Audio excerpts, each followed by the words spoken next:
आज या निमित्ताने या सभागृहाला आश्वस्त करू इच्छितो, कोणतीही शंका मनात ठेवू नका। जी जी आश्वासनं आम्ही दिलेली आहेत, ज्या ज्या योजना आम्ही सुरू केलेल्या आहेत, एकही योजना आम्ही बंद होऊ देणार नाही। ज्या लाडक्या बहिणींनी महायुतीवर प्रेम दाखवलं, हे अधिवेशन संपल्याबरोबर डिसेंबर महिन्याचा हप्ता त्यांच्या खात्यामध्ये आम्ही टाकतो आणि काहीच बदल नाहीये। नाना, मी या ठिकाणी स्पष्ट करू इच्छितो, कुठलेही नवीन निकष नाहीत, आता तर सगळ्यांनाच टाकतो, पण ॲपरंटली असं लक्षात येत आहे की काहींनी 4-4 खाती उघडलेली आहेत।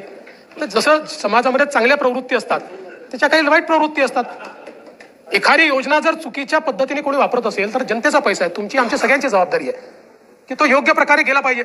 आता मागच्या काळात आम्हाला लक्षात आलं, माणसानेच 9 खाती काढली, आता त्याला लाडकी बहीण म्हणायचं कसं? पण लाडका भाऊ म्हणू शकत नाही, कारण बहिणींच्या पैशावर डल्ला मारतो तो लाडका भाऊ कसा? त्यामुळे असे जे आहेत,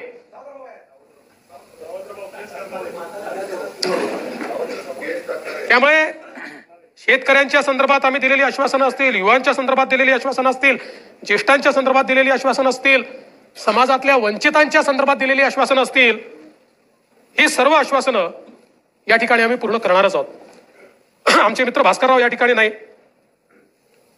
पण माझे सरकार याच्यावरच त्यांना परवा आक्षेप होता।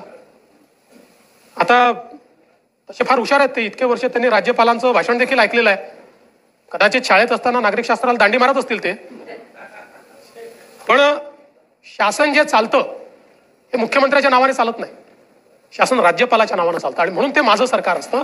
म्हणून राज्यपालांनी माझं सरकार म्हटलेलं आहे, तथापि माझे मित्र भास्करराव नसल्यामुळे मी त्याच्यावर जास्त या ठिकाणी बोलणार नाही।